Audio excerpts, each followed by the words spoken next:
The corridors of Galactic Naval Academy Station hummed with the usual sounds of 1,000 different species going about their training. But on Deck 7, there was always an unusual silence when Cadet 13 walked through. Rixthal didn't care much for the name the Academy had given Cadet 13, but it had become something of a title of fear among the other students. And fear was something the Vraxian understood very well. Standing 8 feet tall, with chitinous armor plating that gleamed deep purple under the station's lights, Cadet 13 cut an imposing figure through any crowd. And crowds had a habit of parting when they saw the massive form approaching. The Vraxian species were known throughout the galaxy as warriors, as creatures born for combat with their multiple limbs and natural weapons.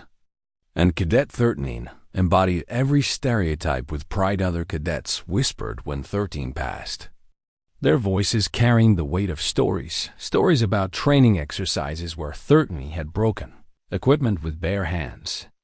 About the time a Korthan instructor had tried to discipline the Vraxian and ended up backing down. About how even the combat droids seemed to malfunction more often when 13 was in a particularly foul mood. Pip, a small Flaitari cadet with crystalline skin that reflected light in nervous patterns, had once made the mistake of accidentally bumping into 13 in the mess hall. And the poor creature still flinched whenever they crossed paths in the corridors. The Academy staff had learned to handle Cadet 13 carefully, assigning the Vraxian to solo quarters after 3 roommates had requested emergency transfers, and scheduling combat training during times when fewer cadets would be present. Commander Yelta, the Deshan who oversaw cadet assignments, had called 13 into her office more than once to discuss interpersonal conduct and the spirit of cooperation.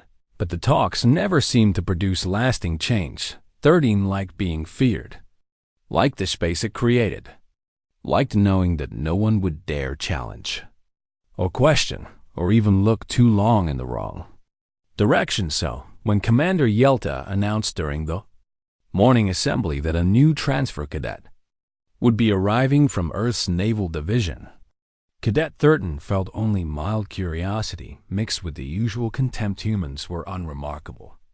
According to everything 13 had learned, they had joined the galactic community about 80 years ago and had proven to be adequate at most things but exceptional at very little. They had no natural armor like the Vraxians, no energy manipulation abilities like the Deshans, no hive mind coordination like the Zentari, and their physical capabilities fell somewhere in the boring middle of almost every measurable category. The galaxy had millions of species, and humans were just another one of the forgettable ones who happened to have developed space travel before destroying themselves.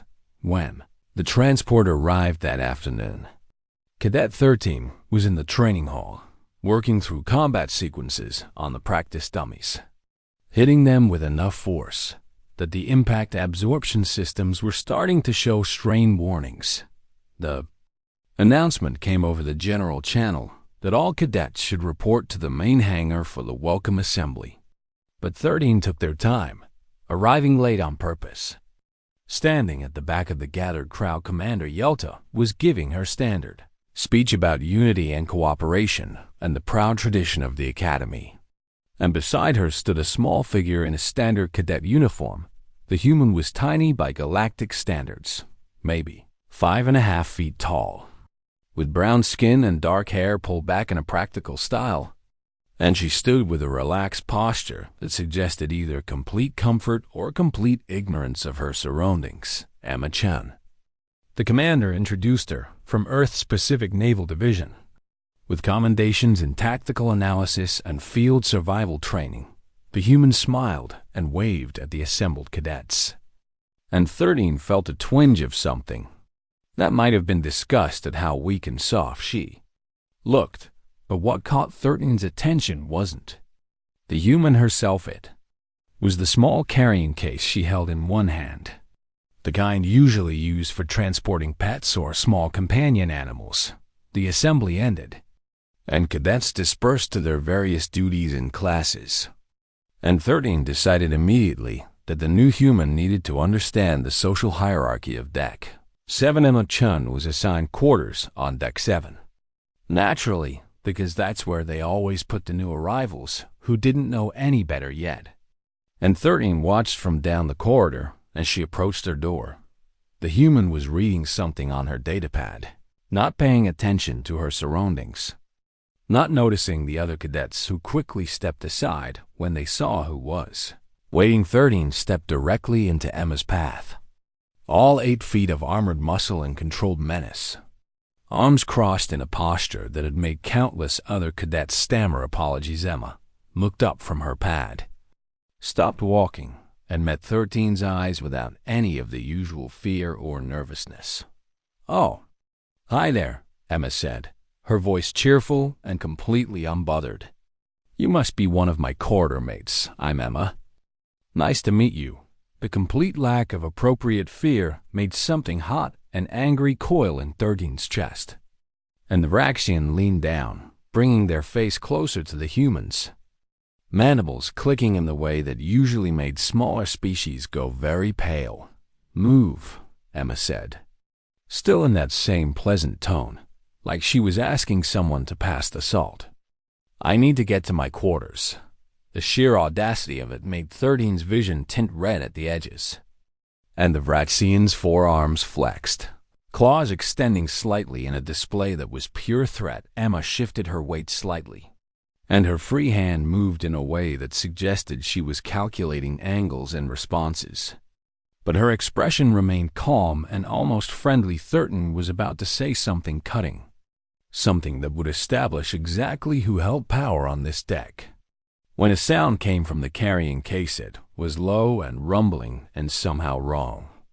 A growl that started deep and resonated in a frequency that made something ancient in 13's brain suddenly screamed danger. The human's expression didn't change, but she glanced down at the case and said, "It's okay, Colonel. We're just having a conversation." Whatever was in that case growled again, and 13 felt their breathing change, felt their muscles tense in a way they hadn't since being a juvenile on the Raxian homeworld and encountering a Razorwing for the first time without conscious decision. 13 stepped aside, creating space in the corridor. Emma smiled again, said, "Thanks," and walked past, carrying her case like it weighed nothing, like she hadn't just witnessed the Academy's most feared cadet back down from a confrontation with a creature barely a quarter of their size. 13 stood in the corridor for a full minute after Emma entered her quarters, trying to understand what had just happened, trying to explain the instinctive retreat that had occurred without any logical reason. Other cadets peeked out from doorways and side passages, their expressions a mix of shock and confusion. And 13 could already hear the whispers starting. The door to Emma's quarters had closed, but through the thin walls, 13 could hear her talking to something, her voice warm and affectionate, and whatever was in that case responded with a sound that was somehow both gentle and absolutely predatory. Cadet 13 walked back to their own quarters, mind racing with questions and something that felt uncomfortably like the beginning of fear. And for the first time since arriving at the Academy, the Vraxian didn't sleep well that night. Emma Chung settled into her quarters on Deck 7 with the kind of efficiency that came from years of military training, unpacking her standard gear and setting up her personal space with practiced movements. The quarters were small but adequate, with a sleeping platform, a desk workspace, storage compartments, and enough floor space for physical training exercises. What took the most attention was setting up the proper area for Colonel Whiskers, complete with his feeding station, water supply, waste disposal unit, and the soft bedding he preferred. When Emma finally opened the carrier, a small orange and white cat emerged, stretching with the kind of deliberate slowness that suggested he was in no particular hurry and didn't care who knew it. Colonel Whiskers was a tomcat, about 12 pounds of muscle and attitude, with green eyes that seemed to take in everything and judge. It all is vaguely beneath his notice. The cat investigated every corner of the new quarters, sniffing at walls and furniture, marking territory with strategic cheek rubs, and eventually settling on the sleeping platform in a patch of warmth from the environmental controls. Emma scratched behind his ears and received a rumbling purr in response, then headed out to familiarize herself with the rest of the deck. Meanwhile, several corridors away, Cadet 13 was accessing the Academy's xenobiology database, searching for information on Earth cats. The entry was disappointingly brief. Felis catus, Earth mesopredator, domesticated companion animal. No threat assessment required. Common human pet species. 13 read it 3 times, looking for something that would explain the visceral reaction to that growl. But the database offered nothing useful. The next morning brought shared combat training, where cadets from different species practiced together in mixed groups under the supervision of combat. Instructors 13 arrived early as always, claiming the best training space and beginning warm-up routines that involved impressive displays of strength and aggression. Emma arrived exactly on time, wearing standard training gear and moving with an economy of motion that 13 noticed despite trying not to watch. The human wasn't flashy in her warm-ups, didn't make a show of her capabilities, just worked through stretches and basic forms with quiet focus. Instructor Krell, a massive Dravath with 4 eyes and tactical combat experience spanning 3 decades, divided them into sparring pairs. And 13 ended up watching Enel work with a Zentari cadet named Tix. What 13 saw made something cold settle in their stomach. Emma didn't fight like most species fought. There was no wasted energy, no telegraphed movements, no emotional investment in the combat. She moved like water, flowing around Tix's attacks, redirecting force rather than meeting it head-on. And when she struck, it was always at joints, at weak points, at places where even a small impact would have maximum effect. The Zentari had significant advantages in reach and strength, but Emma won 3 out of 5 matches by making Tix's advantages irrelevant through positioning and leverage. 13 had seen thousands of combat styles from hundreds of species, but something about the way Emma fought triggered recognition of a type 13 couldn't quite name after training. 13 found themselves researching human combat evolution, and what they discovered was disturbing. Humans were persistence hunters. Their ancient ancestors had chased prey for hours or even days until the prey collapsed from exhaustion. And that same relentless quality showed in how they approached every challenge. They didn't need to be the fastest or strongest because they simply refused to stop.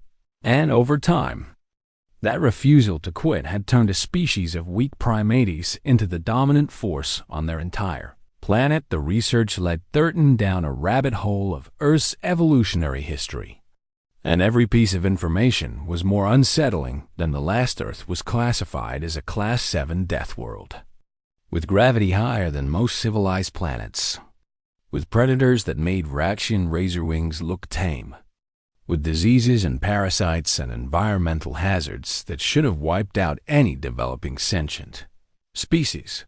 But humans hadn't just survived Earth, they had conquered it, turning wolves into pets, breeding wild grasses into food crops, and somehow convincing small apex predators to live in their homes.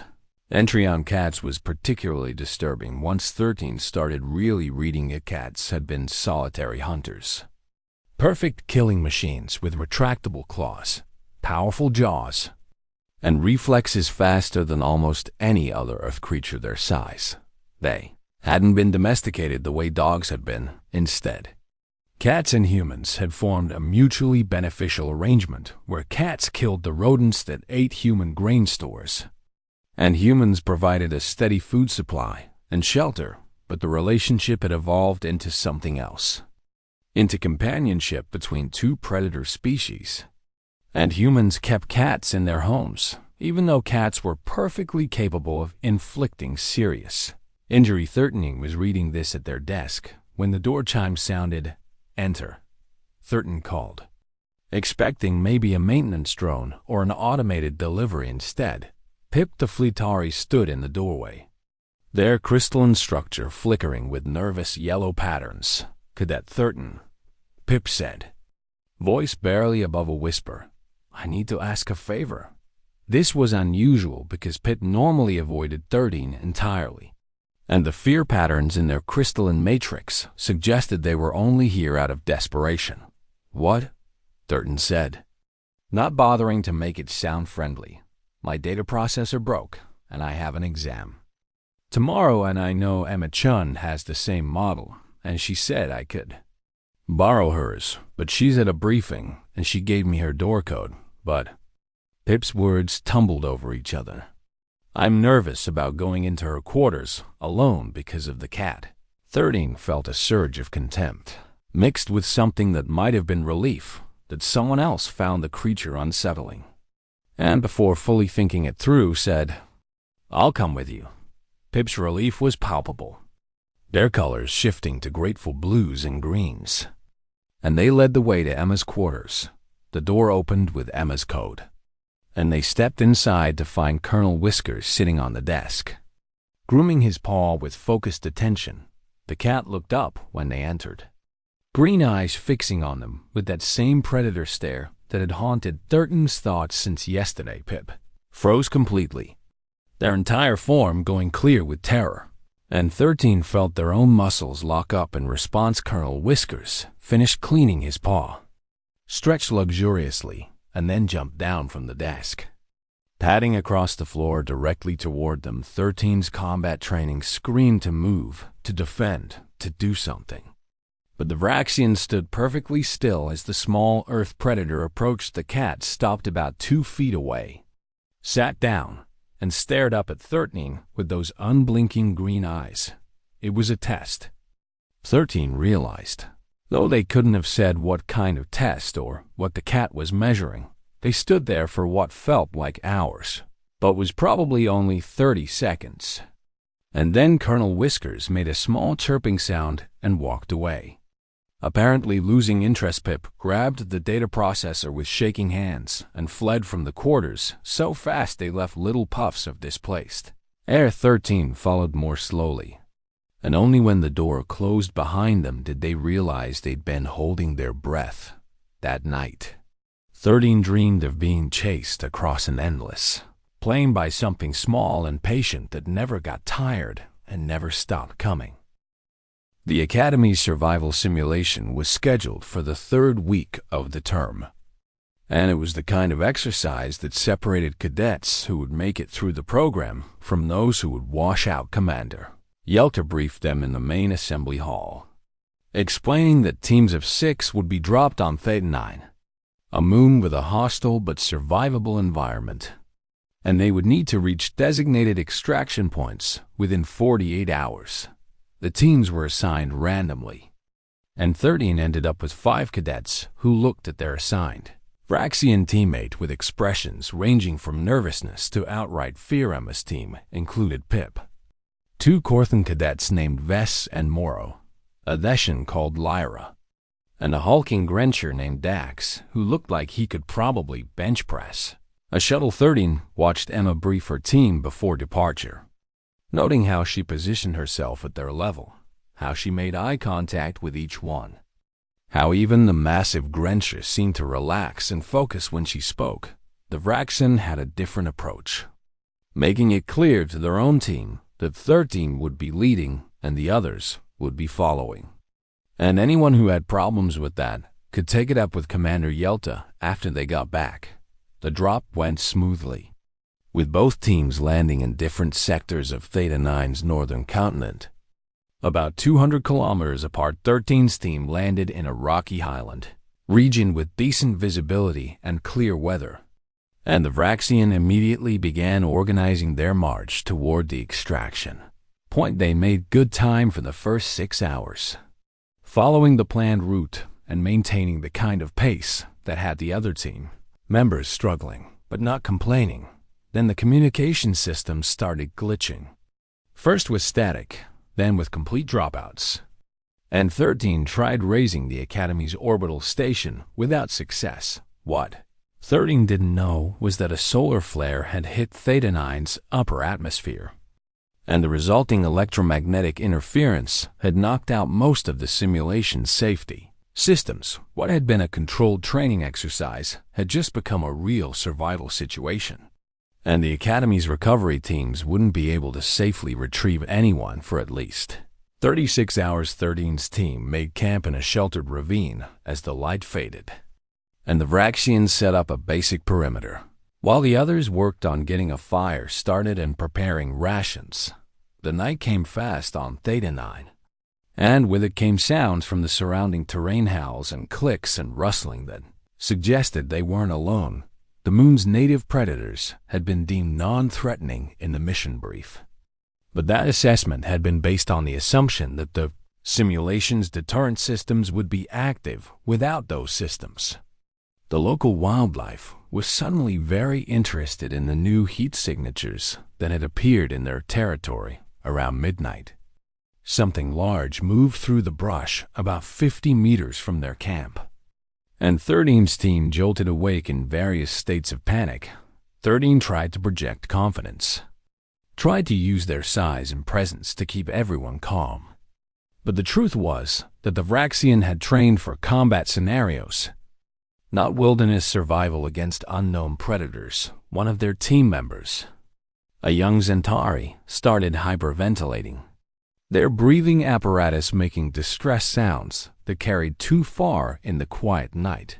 Meanwhile, about 80 kilometers to the south, Emma's team was dealing with the same situation with a very different approach. Emma had recognized the communication failure immediately and had calmly explained to her team that they were now in a real emergency, not a simulation, and that everyone needed to focus on survival priorities. She had them build a proper defensive camp with clear sight lines, had them gather enough firewood to keep flames going all night, and had set up a watch rotation that ensured everyone got some rest. What made 13's situation worse was that Colonel Whiskers had apparently stowed away in Emma's pack before the transport, and the cat was now prowling the perimeter of their camp with the kind of focused attention that made even Dax the Grencher nervous. When the local predators approached Emma's camp, they found the cat waiting. Colonel Whiskers was a 12th the size of the smallest predator, but he stood his ground at the edge of the firelight, back arched, fur standing on end, and making a sound that was part hiss and part shriek. The local predators, which looked something like a cross between a bear and a lizard, stopped their advance. They had never encountered a cat before, had no evolutionary context for understanding what this small creature was, but something in their ancient survival instincts recognized the behavior of an apex predator. Defending territory, Colonel Whiskers didn't back down, didn't show fear, and the sound he made promised violence far beyond what his size suggested. The predators circled, tested the perimeter from different angles, but each time they approached, the cat was there, radiating fury and territorial aggression. Emma watched this with the kind of calm acceptance that came from growing up with cats, occasionally adding her own deterrence in the form of thrown rocks and loud noises, but mostly letting Colonel Whiskers do what cats had been doing for thousands of years by dawn. The predators had decided this particular camp wasn't worth the effort and had moved on to find easier prey. 13's team, meanwhile, had spent the night in a state of exhausted terror, taking turns on watch and jumping at every sound, and when morning came, they looked like they'd been through a combat exercise rather than just camping. The communication systems came back online around midday, and both teams received messages that extraction would be delayed, but was now scheduled for the following morning. Commander Yelta's voice came through, explaining the situation and asking for status reports from all teams. 13 reported that they were tired but functional, and heard Emma give a similar report, though the humans sounded far more rested and calm. What 13 didn't know was that the Academy's monitoring systems had come back online as well, and the instructors had been reviewing the night's recordings from all teams. Commander Yelta and instructor Krell were particularly interested in the footage from Emma's camp, watching the small Earth cat defend against creatures 50 times its size. Is that animal actually classified as non-threatening? Krell asked. According to Earth's export documentation, yes, Yelta replied. It's listed as a domesticated companion animal. They watched as Colonel Whiskers groomed himself calmly after the predators retreated, then curled up next to Emma for warmth. Humans are very strange, Krell observed. That afternoon, as 13's team struggled through difficult terrain, they encountered Emma's team coming from the opposite direction, the random team. Assignments and route planning had intersected in a way that put both groups at the same river crossing, and they arrived within minutes of each other. 13 noticed immediately that Emma's team looked better, more rested, more confident, moving with coordination rather than just following orders. Then 13 saw the cat riding in Emma's backpack, just his head poking out, surveying the landscape like a small furry general. The two teams made camp together that night.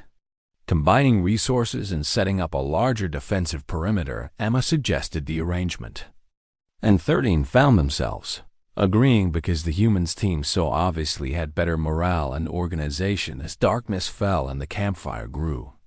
Emma explained her defensive setup to everyone, showing them how to arrange sleeping positions, how to maintain the fire, how to recognize the signs of approaching predators. Colonel Whiskers took up his position at the perimeter again, and this time 13 watched carefully, trying to understand what made the small creature so effective. The cat didn't patrol randomly. He positioned himself at the most likely approach vectors, stayed motionless for long periods to listen and watch, and moved with absolute confidence in terrain he'd never seen before when a predator did approach, testing their combined camp. The cat's response was immediate and overwhelming. He didn't just hiss. He launched himself several feet forward, claws out, making that same shrieking sound.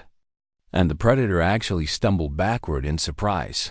13 had fought in dozens of combat simulations, had faced opponents of every size and capability, but had never seen anything as fearless as this 12-pound Earth predator defending territory.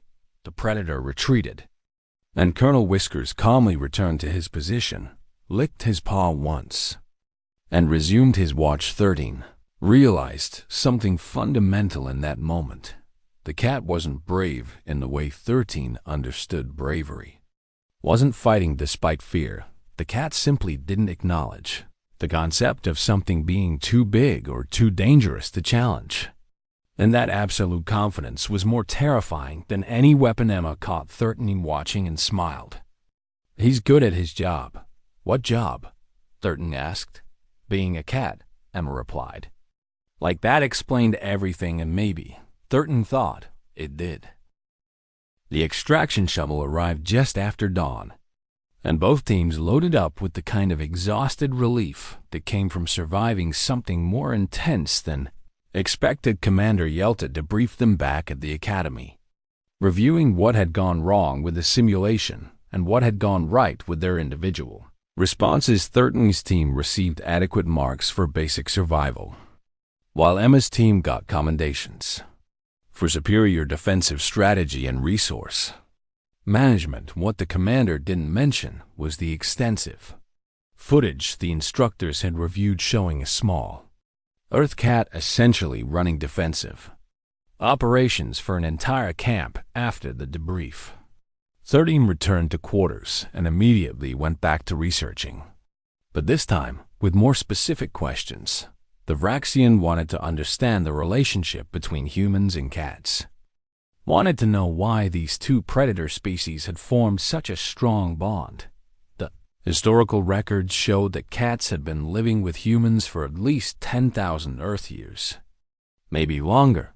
The domestication had happened when humans developed agriculture and started storing grain, which attracted rodents, which attracted cats, but the relationship had evolved beyond simple pest control into something the database called mutualistic companionship between predator species. Humans didn't just keep cats for their utility. They formed emotional attachments to them, gave them names, treated them as family members' cats. For their part, had modified their behavior around humans, developing vocalizations specifically for communicating with people, showing affection through physical contact, and choosing to stay even when they could easily leave what disturbed.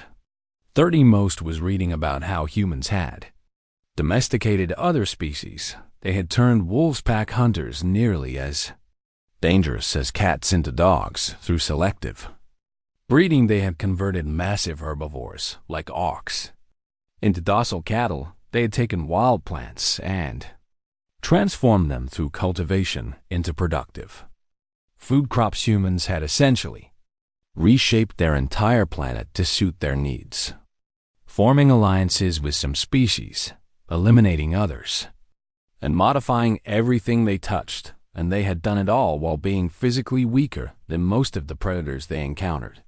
The key, 13 realized, was that humans didn't compete on strength. They competed on persistence, adaptability, and the willingness to form strategic alliances. A cat alone was a formidable mesopredator, and a human alone was a dangerous persistence hunter. But together they covered each other's weaknesses and multiplied their strengths. 13 was deep in this research when a message came through from Emma asking if 13 wanted to study together for the upcoming tactical theory exam. The Vraxian's first instinct was to refuse, to maintain distance, but something made them accept instead. They met in one of the study rooms on Deck 7, a neutral space with large tables and access to the Academy's full database. Emma arrived with her study materials and Colonel Whiskers in a small travel carrier.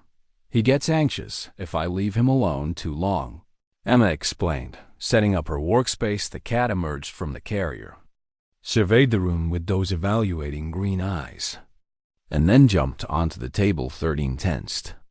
But Colonel Whiskers just walked across to the Vraxian side, sniffed at 13's datapad, and then did something unexpected. The cat turned around 3 times in a small circle and settled down directly on 13's notes, tucking his paws under his body in a position Emma called loafing. "Oh," Emma said, sounding pleased. "He likes you. Vraxians run warmer than humans because of your exoskeleton. So you're like a heated bed to him." 13 sat frozen, afraid to move, afraid to breathe, acutely aware of the small, warm weight pressing against their lower right arm. The cat's purse started up. That rumbling sound that 13's research said indicated contentment, but which sounded to Vraxian ears like some kind of biological weapon charging. "What do I do?" 13 whispered. "Just let him sit there," Emma said, already focused on her studying.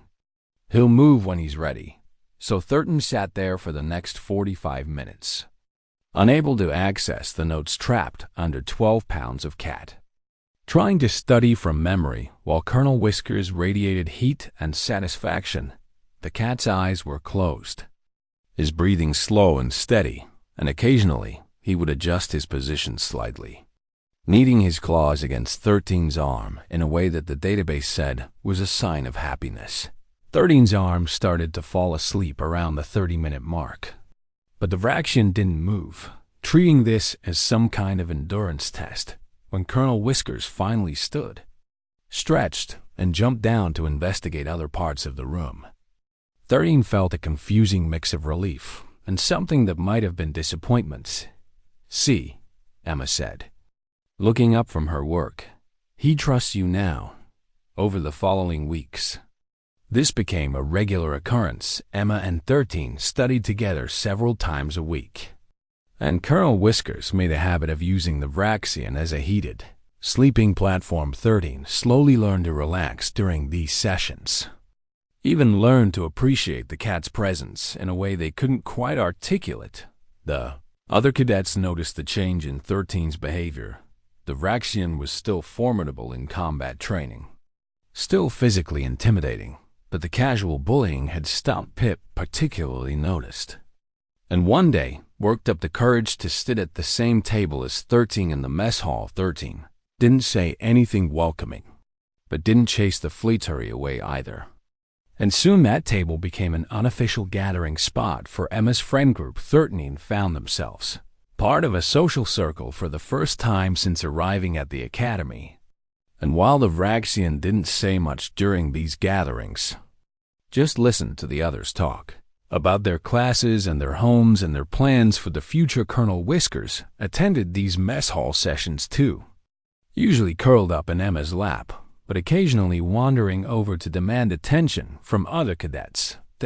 Cat had a way of knowing who was having a bad day and would position himself accordingly, offering purrs and headbutts to anyone who seemed to need them. 13 observed this carefully, noting how the cat's presence changed the group dynamics, how even tense conversations would soften when Colonel Whiskers appeared one evening.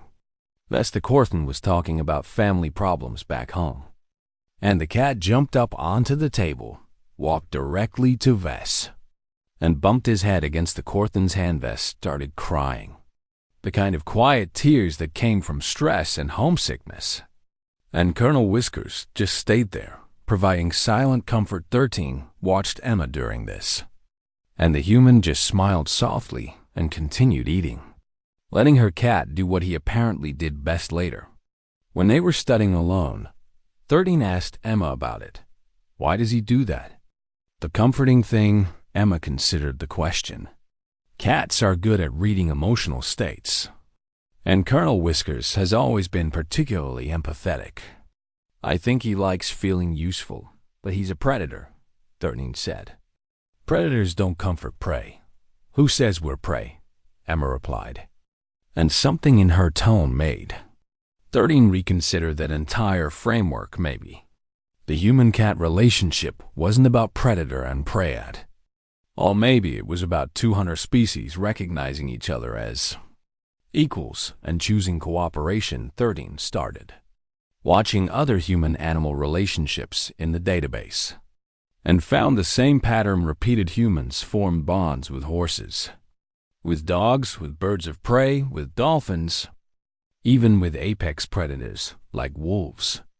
And large cats, they didn't dominate these animals through force. They built relationships based on mutual benefit and something the humans called love. The concept of love was difficult for 13 to process, being from a species that valued strength and individual achievement. But watching Emma with Colonel Whiskers, seeing the genuine affection between them, the way they communicated through small gestures and sounds, 13 began to understand it as another form of strategic alliance. Except this alliance wasn't just strategic. It was emotional, personal, and apparently strong enough that Emma had brought the cat across light years of space rather than leave him behind one night during a late study session. Colonel Whiskers was asleep on 13's arm again, and Emma was working through a complex tactical problem. Can I ask you something? 13 said quietly, trying not to wake the cat. Sure. Why do humans keep cats? Really, you don't need them for pest control anymore. Your technology handles that. Emma was quiet for a moment, then said, because they make life better.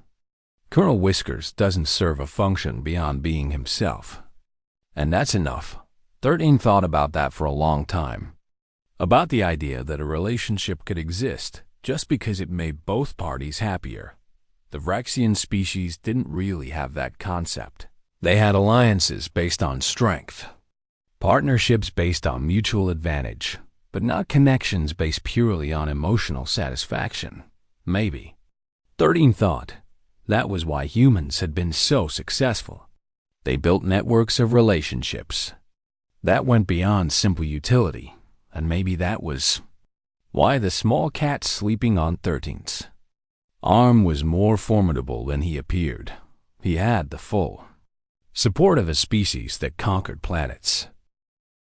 3 months passed at the academy, and the changes in Cadet 13 didn't happen all at once, but accumulated gradually like water wearing down stone. Vraxians still dominated in combat training, still moved through corridors with that same imposing presence. But now other cadets would nod greeting instead of fleeing 13's. Study group had expanded to include nearly a dozen regular members from various species, and they met several times a week to work through coursework together. Pip had become something close to a friend, their nervous crystalline flickering now showing excited patterns when they saw 13 rather than fearful ones. Even Commander Yelta had noticed the difference, calling 13 in for what the Vraxian expected to be another conduct discussion, but instead turned out to be a surprisingly positive evaluation. "Your combat scores remain excellent," Yelta said. "But more importantly, your teamwork assessments have improved dramatically. Several instructors have noted your willingness to help struggling cadets." 13 accepted the praise with typical Vraxian stoicism, but internally felt something that might have been pride of a different kind than before. Pride wasn't about being feared anymore. It was about being respected, about being someone others chose to work with rather than someone they were forced to avoid. Emma had a lot to do with that change, though she never pushed or lectured, just demonstrated through her own actions how to build alliances instead of demanding submission. And Colonel Whiskers, improbably, had become 13's unofficial therapy animal. Cat still used the Vraxian as a heated sleeping platform during study sessions, and 13 had learned to work around having 12 pounds of purring feline draped across various limbs. There was something calming about the cat's presence, something that helped 13 process the stress of academy life in ways that solitary meditation never had. Other cadets had noticed Colonel Whiskers' attachment to 13 and found it hilarious that the Academy's former terror was now regularly pinned in place by a small Earth predator who demanded attention. 13 endured the gentle teasing with better grace than would have been possible months ago. The real test came when the Academy announced the combat trials, the major end-of-term competition where cadets would be divided into teams and compete in various tactical scenarios. The videos the trials were important for rankings and for determining which cadets would receive priority consideration for advanced training programs. 13 had been planning for this since arriving at the Academy, and visualized dominating every challenge and proving Vraxian superiority. But when the team assignments were posted, 13 found themselves on the opposite team from Emma, Pip, and most of their regular study group. The Vraxians' team was strong. They had Dax the Grencher for heavy combat, 2 experienced Korthan scouts, a Deshan with excellent tactical abilities, and a Zentari who specialized in technical systems. Emma's team was smaller and looked less physically imposing, with Pip's fragile Fleetari frame, a couple of mid-range fighters, and their human leader who still looked tiny by galactic standards. The trials took place over 3 days with different challenges testing combat strategy, survival, and teamwork. 13's team performed well, using their physical advantages and coordinated tactics to win several early rounds. Emma's team won through different methods: superior positioning, creative problem-solving, and an ability to adapt to changing circumstances that kept larger teams off balance. By the final day, 13's team and Emma's team were tied for first place, and the last challenge would determine the overall winner. The final trial was a capture the flag scenario in a multi-level arena with various obstacles, hazards, and strategic positions. 13 gathered their team for final planning, and they developed a solid strategy based on using Dax as a mobile fortress, while the scouts gathered intelligence and the Deshan coordinated movements. Emma's team huddled on the opposite side of the arena, and 13 could see her drawing diagrams and explaining something while her teammates listened intently. Colonel Whiskers was in the observation area with Commander Yelta and the other instructors, watching through the safety barriers. the trial began, and both teams moved into the arena with practiced efficiency. 13's strategy was working well. They'd secured 2 of the 3 key positions and were advancing. On Emma's flag, when everything changed, Emma had anticipated their approach and had set up a series of clever diversions and false targets that pulled 13's team out of position. By the time 13 realized what was happening, Pip had snuck through an unexpected route and was sprinting toward their flag with surprising speed. 13 moved to intercept, and the Vraxian could have easily caught the small flattery, but Emma appeared from a side corridor. Positioning herself between 13 and Pip, they faced each other in a narrow passage, and 13 saw Emma calculating angles and options. "You don't have to do this," Emma said calmly. "Let Pip score, and we both get recognition for a good match." "That's not how victory works," 13 replied. But there was less heat in it than there would have been months ago. "Victory is what you make it," Emma said. And then she moved. The fight was brief and intense, with Emma using every technique 13 had seen her practice over the past months. She couldn't overpower the Vraxian, but she didn't need to. She just needed to delay 13 long enough for Pip to reach the flag. The buzzer sounded, indicating Emma's team had won, and 13 stopped mid-strike. Stepping back, Emma nodded respect and moved past to congratulate her team. 13 stood in the corridor for a moment, processing the loss, and found that it didn't hurt the way they expected. Their team had fought well, had used solid tactics, and had only lost because Emma's team had been slightly more creative. That was worth respecting. The award ceremony happened that evening, with Emma's team receiving first place and 13's team receiving second. But Commander Yelta also gave out individual commendations, and 13 received recognition for leadership and tactical coordination. After the ceremony, 13 approached Emma's celebrating team. The conversation quieted when the large Vraxian approached, old habits making some of them nervous. 13 performed the traditional Vraxian gesture of acknowledgement to a worthy opponent, all 4 arms moving in the complex pattern that conveyed respect between warriors. "You fought well," 13 said formally. "Your victory was earned." Emma smiled and returned the gesture as best she could with only 2 arms. "You fought well too. It could have gone either way." They both knew that wasn't quite true, but 13 appreciated the generosity. Pip stepped forward nervously and said, "You almost caught me. I've never run that fast in my life."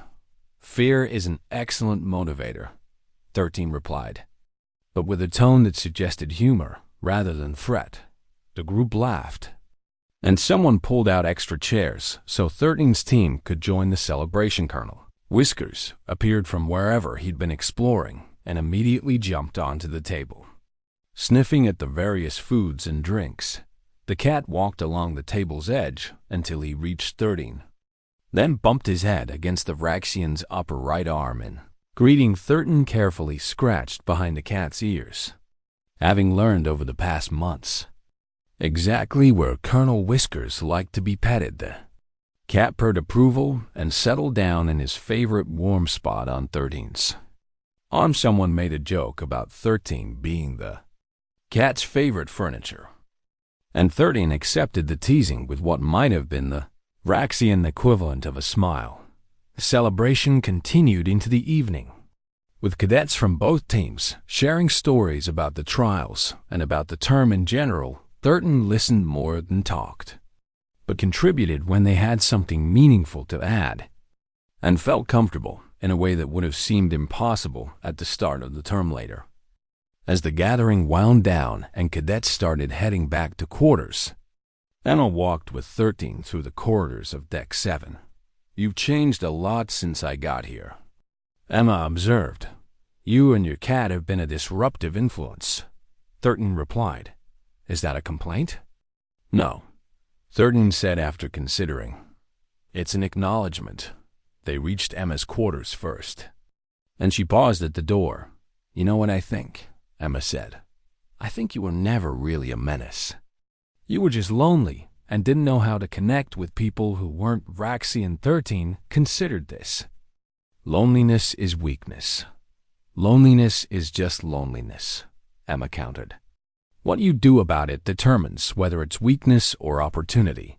Colonel Whiskers chose that moment to wake up and demand to be led into his quarters. Meowing insistently, Emma laughed and opened the door. Sleep well. 13 inches. You as well. 13 continued to their own quarters.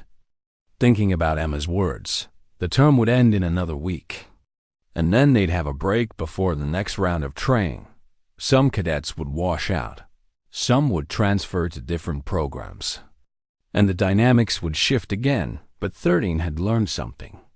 Important over the past month's strength wasn't just about physical dominance or individual capability. Real strength came from building alliances, from inspiring others to fight alongside you rather than forcing them to follow. And sometimes the strongest creatures weren't the biggest ones. Sometimes they were small orange cats who defended territory against impossible odds, or humans who turned entire planets to their will through persistence and adaptation. The galaxy was full of species that were stronger than humans, faster than humans, better armed by nature than humans. But humans had conquered a death world and then reached for the stars, bringing their cats with them. And now, somehow, a Vraxian warrior who had once been the terror of Deck Asterisk